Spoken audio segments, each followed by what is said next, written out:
കേരളത്തിന്റെ ധാന്യപ്പുര എന്നറിയപ്പെടുന്ന പാലക്കാട് പശ്ചിമഘട്ടത്തിന്റെ താഴ്വരയിലാണ് ഈ നാടുള്ളത്. കുന്നുകൾ, ഇടതൂർന്ന വനങ്ങൾ, പച്ചപ്പ് നിറഞ്ഞ നെൽവയലുകൾ, ശാന്തമായ നദികൾ എന്നിവയാൽ സവിശേഷമാണ് ഈ നാട്. പ്രകൃതിയുടെ മനോഹരമായ സൗന്ദര്യത്താൽ പ്രചോദിതരാകുന്ന ഏതൊരാൾക്കും ഒരു സങ്കേതമാണ് പാലക്കാട്. ജലസേചന സ്രോതസ്സുകൾ മാത്രമല്ല, വിനോദസഞ്ചാരികൾക്ക് മനോഹരമായ കാഴ്ചകളും ഈ നാട് നൽകുന്നു. മനോഹരമായ അണക്കെട്ടുകൾക്കും ജലസംഭരണികൾക്കും പാലക്കാട് പ്രശസ്തമാണ്. നിരവധി കോട്ടകൾ, ക്ഷേത്രങ്ങൾ, സാംസ്കാരിക ലാൻഡ്മാർക്കുകൾ, കുഞ്ചൻ നമ്പ്യാർ സ്മാരകം എന്നിവ ഈ നാടിന്റെ സമ്പന്നമായ ചരിത്ര പൈതൃകത്തിന് സാക്ഷ്യം വഹിക്കുന്നു. പരമ്പരാഗത രീതികളും പ്രകടന കലകളും തഴച്ചു വളർന്ന പാലക്കാട് ജില്ല കലയുടെയും സംസ്കാരത്തിന്റെയും ഒരു സംഗമ സ്ഥാനമാണ്. പാലക്കാടിന്റെ സത്തയിലേക്ക് ഒരു നേർക്കാഴ്ച നൽകലാണ് ഈ വീഡിയോ കൊണ്ട് ഉദ്ദേശിക്കുന്നത്. ഇതിൽ പ്രധാനമായും ഞങ്ങൾ സന്ദർശിച്ച ചില ഇടങ്ങൾ മാത്രം ഉൾക്കൊള്ളിക്കുന്നു. അവയിൽ ചിലത് ആലഞ്ചേരി, കുനിശ്ശേരി, പല്ലാവൂർ, വാമല, കൊല്ലങ്കോട് ടൗൺ, സോഷ്യൽ മീഡിയയിൽ ഏറെ പ്രശസ്തി നേടിയ ചെല്ലഞ്ചേട്ടന്റെ ചായക്കട, കളം, ചിങ്ങഞ്ചിറ കറുപ്പസ്വാമി ക്ഷേത്രം, മുതലമട റെയിൽവേ സ്റ്റേഷൻ, ഒ.വി. വിജയന്റെ സ്മാരകം, കൊടുമ്പ് ബ്രിട്ടീഷ് പാലം, കൽപ്പാത്തി അഗ്രഹാരം, കവ, എടത്തറ കൽപ്പാത്തി ചന്ദ്രശേഖരപുരം അഗ്രഹാരം പുഴ, ഒരു ചെമ്പൈ ഗ്രാമം, കാളികാവ് പാലം, ചെനക്കത്തൂർ കാവ്, കുഞ്ചൻ നമ്പ്യാരുടെ ജന്മസ്ഥലവും വീടും, കിള്ളിക്കുരിശിമംഗലം എന്ന നാട്, ഒറ്റപ്പാലം, വരിക്കാശ്ശേരി മന, ഉത്രാളിക്കാവ്, അങ്ങനെ 2 ദിനത്തെ യാത്രയിൽ ഞങ്ങൾക്ക് എന്നും ഓർമ്മിക്കാൻ ഏറെ വിസ്മയ കാഴ്ചകൾ തന്ന പാലക്കാടിലൂടെ നമുക്കൊന്ന് സഞ്ചരിക്കാം. ഞങ്ങൾ യാത്ര തുടങ്ങാൻ നിശ്ചയിച്ചിരുന്നത് രാവിലെ 6 മണിക്കാണ്, തിങ്കളാഴ്ച. അശോക് കൃത്യം 6 മണിക്ക് തന്നെ വീട്ടിലെത്തി. പോകുന്ന വഴി ഞങ്ങൾ രമേശിനെ പിക്ക് ചെയ്തു. ഞങ്ങൾ യാത്ര ആലുവ വഴി ഇങ്ങനെ പോയിക്കൊണ്ടിരുന്നു. അപ്പം ശിവദാസ് ആലുവ പറവൂർ കവലയിൽ വെയിറ്റ് ചെയ്യാമെന്നാണ് പറഞ്ഞിരുന്നത്. അതനുസരിച്ച് ആലുവ പറവൂർ കവലയിൽ എത്തിയപ്പോഴേക്കും ശിവദാസ് അവിടെ റെഡിയായിട്ട് നിൽപ്പുണ്ടായിരുന്നു, പെട്ടിയൊക്കെ ആയിട്ട്. പിന്നെ അവിടുന്ന് ശിവദാസിനെയും പിക്ക് ചെയ്ത് ഞങ്ങൾ വീണ്ടും യാത്ര തുടങ്ങി. പോകുന്ന വഴി കാര്യമായിട്ടുള്ള തടസ്സങ്ങളൊന്നുമില്ല റോഡിൽ. കാരണം രാവിലെ സമയമായതുകൊണ്ട് വാഹനങ്ങളുടെ തിരക്ക് വളരെ കുറവായിരുന്നു. പിന്നെ റോഡ് പണി നടക്കുന്നുണ്ടെങ്കിലും ഈ രാവിലെ സമയമായതുകൊണ്ട് അത് സ്റ്റാർട്ട് ചെയ്തിട്ടില്ല വർക്ക്. അതുകൊണ്ട് ഈ ഫ്ലൈ ഓവറിൻ്റെ പണികളും അല്ലെങ്കിൽ അതിൻ്റെ തടസ്സങ്ങളും ഒന്നും ഞങ്ങളെ ബാധിച്ചില്ല. സർവീസ് റോഡും ഒരുവിധം നീറ്റായിട്ട് ഇട്ടിട്ടുണ്ട്. അപ്പം അത് കാരണം സർവീസ് റോഡിലും വലിയ തിരക്കൊന്നുമില്ല. വണ്ടി കുറച്ച് പതുക്കെയാണെങ്കിൽ സർവീസ് റോഡിൽ മൂവബിളാണ്. അപ്പോൾ അത് കാരണം പ്രശ്നമൊന്നുമില്ല. അങ്ങനെ ഞങ്ങൾ പാലിയേക്കര ടോളെല്ലാം കഴിഞ്ഞ് പാലക്കാടിലേക്കുള്ള റൂട്ടിലേക്ക് കയറി. കുതിരാൻ തുരങ്കത്തിൽ കൂടെ കയറി. പിന്നെ തുരങ്കം കഴിഞ്ഞിട്ട് പിന്നെയും പോയി വടക്കാഞ്ചേരിയിൽ ഞങ്ങൾ ടോളെല്ലാം കൊടുത്തു കഴിഞ്ഞിട്ട് ഞങ്ങൾ ഉദ്ദേശിച്ച ആലത്തൂർ ആണ് ഒരു ഹോട്ടൽ. അവിടെ ഇറങ്ങി. അവിടെ ഹോട്ടൽ ശ്രീലക്ഷ്മി വെജിറ്റേറിയൻ ഹോട്ടലാണ്. അപ്പോൾ അവിടെ കയറി. അത് അശോകന് പരിചയമുള്ള ഹോട്ടലാണെന്ന് പറഞ്ഞു. അപ്പോൾ അവിടെ കയറി. ഞങ്ങൾ 4 പേരും കയറി. അപ്പോഴും ഹോട്ടലിൽ അത്യാവശ്യം കുറച്ച് തിരക്കുണ്ട്. നല്ല സർവീസാണ് അവരുടെ. അപ്പം ഞാനും രമേശും മസാല ദോശ പറഞ്ഞു. അശോകൻ ശിവദാസും ഇഡ്ഡലിയും വടയുമാണ് പറഞ്ഞത്. നല്ല ഫുഡായിരുന്നു. നല്ല മസാല ദോശയും അതുപോലെ തന്നെ ഇഡ്ഡലി വടയൊക്കെ അവർക്കും ഇഷ്ടപ്പെട്ടു എന്ന് പറഞ്ഞു. ഫുഡ് ഞങ്ങൾ ആസ്വദിച്ച് തന്നെ കഴിച്ചു. നല്ല അശോക് പരിചയമുള്ള ഹോട്ടലാണെന്ന് പറഞ്ഞു. അങ്ങനെയാണ് ഞങ്ങൾ അവിടെ കയറിയത്. പക്ഷേ കയറിയത് വെറുതെ ആയില്ല. നല്ല ഫുഡും നല്ല പെരുമാറ്റവും അവരുടെ. അങ്ങനെ ഞങ്ങൾ മസാല ദോശയും വടയും ഇഡ്ഡലിയും എല്ലാം കഴിച്ച് കഴിഞ്ഞ് പിന്നെ അവിടുന്ന് വീണ്ടും ഞങ്ങൾ യാത്ര തുടങ്ങി. ഇനിയിപ്പോൾ ഞങ്ങളുടെ ലക്ഷ്യം കൊല്ലങ്കോട്ടേക്കുള്ള യാത്ര തുടങ്ങുന്നത് ആലത്തൂരിൽ നിന്നാണ്. ആലത്തൂർ നമ്മൾ ഭക്ഷണത്തിനൊക്കെ ശേഷം കുറച്ചും കൂടി മുന്നോട്ട് പോയി വലത്തോട്ട് തിരിഞ്ഞ് ആണ് കൊല്ലങ്കോട്ടേക്കുള്ള റോഡ്. അത് അശോകാണ് നമ്മുടെ വഴികാട്ടി. അപ്പം ഞങ്ങളങ്ങനെ ആലത്തൂരിൻ്റെ പ്രകൃതി ഭംഗിയൊക്കെ ആസ്വദിച്ച് കൊല്ലങ്കോട്ടിലേക്കുള്ള യാത്ര തുടങ്ങിയാണ്. അപ്പം പോകുന്നതിന് ഇരുവശവും നല്ല പച്ചപ്പും പിന്നെ അകലെ മലനിരകളും എല്ലാം കാണാം. അപ്പം ഇതെല്ലാം കണ്ട് ആസ്വദിച്ചാണ് ഞങ്ങളുടെ യാത്ര. അപ്പോൾ വണ്ടി അധികം സ്പീഡൊന്നുമില്ല. നമ്മളൊന്ന് പതുക്കെ പ്രകൃതി ഭംഗിയൊക്കെ ആസ്വദിച്ച് പോകാം എന്നുള്ള രീതിയിലാണ് യാത്ര ചെയ്തുകൊണ്ടിരിക്കുന്നത്. നമ്മളങ്ങനെ വാമല ക്ഷേത്ര പരിസരത്തെത്തി. അവിടെ കാറ് പാർക്ക് ചെയ്തു. കാറ് പാർക്ക് ചെയ്തതിന് ശേഷം ഇനിയിപ്പം ഒരു വലിയൊരു പാറ മുകളിലാണ് ഈ അമ്പലം നിൽക്കുന്നത്. അപ്പോൾ ഈ പാറ കയറണം. പാറപ്പുറത്ത് ഏതാണ്ട് നല്ല കഠിനമായ കയറ്റമാണ്. ഏതാണ്ട് ഒരു 300-400 മീറ്ററോളം പാറപ്പുറം ക്ലൈം ചെയ്ത് പോകണം നമ്മൾ.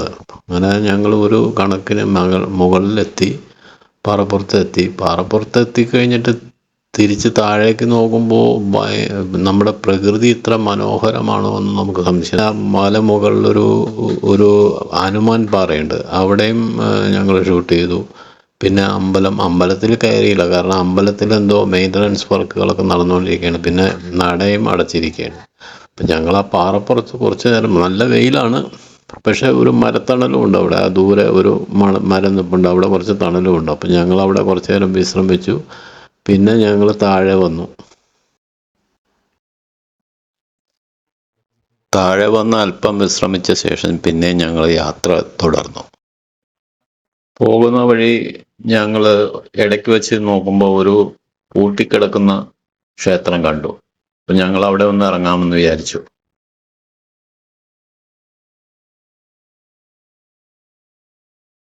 ക്ഷേത്രം ഇതിൻ്റെ പേരെന്താണെന്നൊന്നും മനസ്സിലാവുന്നില്ല. എനിക്ക് തോന്നുന്നു ഇങ്ങനെ ധാരാളം ക്ഷേത്രങ്ങൾ നമ്മുടെ കേരളത്തിലുമുണ്ട്. അതുപോലെ വടക്കൻ കേരളത്തിൽ, തെക്കൻ കേരളത്തിൽ കുറവായിരിക്കും. അപ്പോൾ അടച്ചു പോയതാണോന്നും അറിയില്ല കേട്ടോ. പക്ഷേ എന്തായാലും ജീർണാവസ്ഥയിലാണ് ഈ ക്ഷേത്രം. ഇത് അടച്ച ക്ഷേത്രം തന്നെ, കാരണം ഇതിൻ്റെ അകത്ത് കണ്ടോ ഒരു ആളനക്കോ അല്ലെങ്കിൽ ഒന്നുമില്ല. പാലക്കാട് കൊല്ലങ്കോട് ടൗണിൽ നിന്നും സീതാർകുണ്ട് എന്ന് പറഞ്ഞ സ്ഥലത്താണ് ഈ ക്ഷേത്രം. എന്തായാലും ക്ഷേത്രത്തിൻ്റെ അവസ്ഥ ഇതാണ്. ഇത് കാണുമ്പോൾ ഓർമ്മ വരുന്നത് നമ്മുടെ പണ്ടത്തെ പെരുന്തച്ചൻ സിനിമയിലെ ഒരു രംഗമാണ്. അത് കാറ്റടിക്കാതിരിക്കാൻ വേണ്ടി പെരുന്തച്ചൻ ഒരു തൂണ് മാറ്റുന്നുണ്ട്. അവിടെ എന്നിട്ട് വിളക്ക് കത്തിക്കാൻ പറയുന്നുണ്ട്. അപ്പോൾ ആ വിളക്ക് കത്തുമ്പോൾ അത് നിന്ന് കത്തുന്നു, കാറ്റ് കൊണ്ട്. പക്ഷെ ആ കാറ്റിൻ്റെ ദിശയനുസരിച്ചാണ് ഇദ്ദേഹം ആ തൂണ് അവിടെ സ്ഥാപിക്കുന്നത്. ഇനി ഞങ്ങളുടെ അടുത്ത ലക്ഷ്യം കളം എന്ന് പറഞ്ഞൊരു സ്ഥലം കാണുന്നതാണ്. അപ്പം ആ കളത്തിലേക്ക് പോകുന്ന വഴിയാണ് ഒരു മുക്കിലാണ് നമ്മുടെ ചെല്ലൻ ചേട്ടൻ്റെ ചായക്കട എന്ന് പറഞ്ഞിട്ട്, അത് യൂട്യൂബേഴ്സൊക്കെ വളരെയധികം ആഘോഷിച്ച ഒരു ചായക്കടയാണ്. ഒരു ചെറിയ ചായക്കട, ഓലപ്പര മേഞ്ഞ ഒരു ചായക്കട. പക്ഷേ അവിടെ ഞങ്ങൾ ചെല്ലുമ്പോൾ അത്യാവശ്യം കുറച്ച് ആൾക്കാരൊക്കെ ഉണ്ട്. അതുപോലെ യൂട്യൂബേഴ്സും ഉണ്ട്. പിന്നെ അതല്ലാതെ നാട്ടുകാരും അവിടെ സ്ഥിരം ഭക്ഷണം കഴിക്കുന്നവരും ഒക്കെ ഉണ്ട്. അപ്പം ഞങ്ങളവിടെ എത്തി കുറച്ച് നേരം അവരുടെ തിണ്ണയിലിരുന്നു. അകത്ത് ബെഞ്ചുകളൊക്കെ ഫുള്ളാണ്. അപ്പം ഞങ്ങൾ പുറത്തെ തിണ്ണയിലിരുന്നു. ചെല്ലൻ ചേട്ടൻ ഒരു സാധു മനുഷ്യൻ, അദ്ദേഹത്തിനെ കാണുമ്പോഴേ അറിയാം ഒരു പാവത്താൻ. അതുപോലെ അദ്ദേഹത്തിൻ്റെ മകളാണെന്ന് തോന്നുന്നു, മകളും ഉണ്ട്. അവർ രണ്ടുപേരുമാണ് അവിടെ വിതരണം ചെയ്യുന്നവർ. ചെല്ലൻ ചേട്ടൻ ചായ അടിക്കുന്നത്, ചായ. പിന്നെ അവിടെ പരിപ്പ് വട, ബജ്ജി, അങ്ങനെ എല്ലാം ഉണ്ട്. അപ്പം ഞങ്ങൾ അവിടുത്തെ തിണ്ണയിലിരുന്നു. കുറച്ച് 4 ചായ പറഞ്ഞു. പിന്നെ ഓരോ പരിപ്പ് വട കഴിച്ചു. നല്ല രുചികരമായിരുന്നു പരിപ്പ് വടയും. പിന്നെ ചായയും നല്ലൊരു ചായ, നാടൻ ചായ. കുറേ നാളുകളായി ഇങ്ങനത്തെ ചായ കുടിച്ചിട്ട്. അതായിരിക്കും ചെല്ലൻ ചേട്ടൻ്റെ കട എന്ന് പറഞ്ഞിട്ട് ഇത്രയും അവിടെ പോപ്പുലറായത്. അപ്പോൾ അവിടുന്ന് ഞങ്ങൾ ചായയൊക്കെ കുടിച്ചു. ആ സാധു മനുഷ്യനുമൊത്ത് ഞാനൊരു ഫോട്ടോ എടുത്തു, അതെന്നും സൂക്ഷിക്കാൻ വേണ്ടി ഒരു ഫോട്ടോ. അങ്ങനെ ആ കടയോട് യാത്ര പറഞ്ഞ് ഞങ്ങൾ വീണ്ടും കളത്തിലേക്ക് യാത്ര തിരിച്ചു.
ഉച്ചയൂണ് ഞങ്ങൾ പെരുമാട്ടിയിലുള്ള ഒരു ചെറിയ ഒരു ഹോട്ടൽ, സ്ത്രീകൾ നടത്തുന്ന ഒരു ഹോട്ടൽ, അവിടെ നിന്നാണ് കഴിച്ചത്. ഊണ് അത്ര നല്ലതൊന്നുമല്ല. സാമ്പാറിനൊക്കെ എന്തോ നമ്മുടെ ഒരു സാമ്പാറിൻ്റെ രുചിയില്ല. പിന്നെ കഴിച്ചു കൂട്ടാം, അത്രേ ഉള്ളൂ. അടുത്തതായി ഇപ്പം ഞങ്ങളുള്ളത് ചിങ്ങഞ്ചിറ കറുപ്പസ്വാമി ക്ഷേത്രത്തിലാണ്. ഇപ്പം ഇവിടെ വളരെ പുരാതനമായ ക്ഷേത്രമാണ്. ഇവിടുത്തെ പ്രതിഷ്ഠ എന്ന് പറയുന്നത് കറുപ്പസ്വാമി. പിന്നെ ഇവിടെ ഈ വേരുകളാൽ ചുറ്റപ്പെട്ട മരങ്ങളും നിറയെ തണൽ നൽകുന്ന മരങ്ങളും, അങ്ങനെ നല്ലൊരു ആംബിയൻസ് ആണ് ഇവിടെ. ധാരാളം ടൂറിസ്റ്റുകൾ ഇവിടെ വരുന്നുണ്ട്. അതിനുവേണ്ടിയുള്ള കാർ പാർക്കിങ്ങും നല്ല വിശാലമായിട്ടുള്ള പാർക്കിങ്ങും ഉണ്ട്. പിന്നെ ഇവിടുത്തെ ഒരു വഴിപാട്, ഞങ്ങൾ വരുമ്പോൾ ഇവിടെ ഒരു കൂട്ടർ കോഴിയെ കറി വെക്കുന്നുണ്ട്. എനിക്ക് തോന്നുന്നു അത് ഇവിടുത്തെ ഒരു നേദ്യം പോലെ ഉള്ള ഒരു വഴിപാടായിരിക്കും എന്ന് തോന്നുന്നു. എന്തായാലും പാലക്കാട് വരുന്നവർ കൊല്ലങ്കോട് വന്നിട്ട് ഈ ക്ഷേത്രവും ഇതിൻ്റെ പരിസരവും കാണുന്നതാണ്. ധാരാളം ടൂറിസ്റ്റുകൾ ഇപ്പോഴും വരുന്നുണ്ട്. ഇതിപ്പോൾ ഓഫ് സീസണാണ്, നല്ല വേനലുമാണ്. എങ്കിലും അത്യാവശ്യം നല്ല ആൾക്കാരുണ്ടായിരുന്നു. ഞങ്ങളവിടെ കുറേ നേരം ചിലവഴിച്ചു.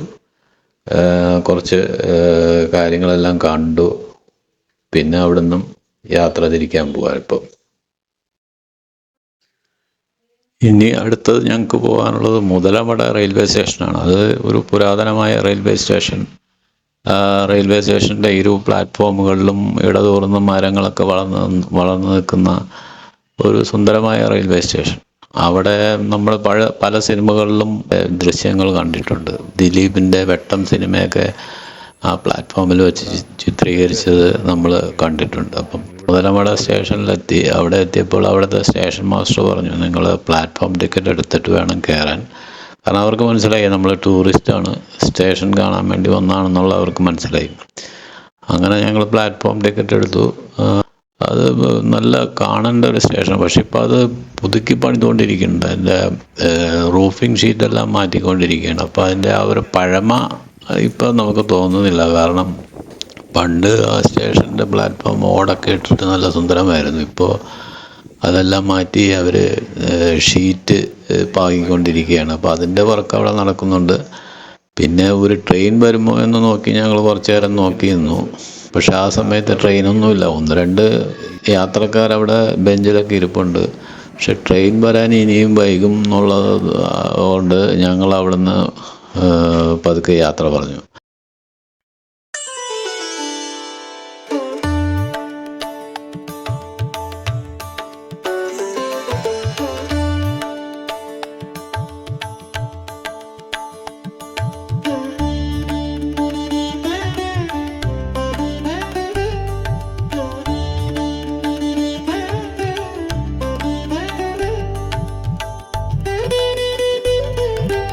ഇത് ദൈർഘ്യം കൂടിയതുകൊണ്ട് ഞാനിത് ഇവിടെ വെച്ച് നിർത്തുകയാണ്. അടുത്ത വീഡിയോയിൽ ഞങ്ങൾ ഉൾപ്പെടുത്താൻ ഉദ്ദേശിക്കുന്നത് OV വിജയൻ്റെ സ്മാരകം, കൊടുമ്പ് ബ്രിട്ടീഷ് പാലം. അത് അതിപുരാതനമായ പാലമാണ്, ബ്രിട്ടീഷുകാർ പണിത ഒരു പാലം. പിന്നെ മലമ്പുഴയുടെ കാച്ച്മെൻ്റ് ഏരിയ ആയിട്ടുള്ള കവയിലേക്കുള്ള ഒരു യാത്ര. അതും ഈ 3 ഇടങ്ങളാണ് പ്രധാനമായിട്ടും പോകാൻ ഉദ്ദേശിക്കുന്നത്. അപ്പോൾ അത് അടുത്ത വീഡിയോയിൽ കാണാം.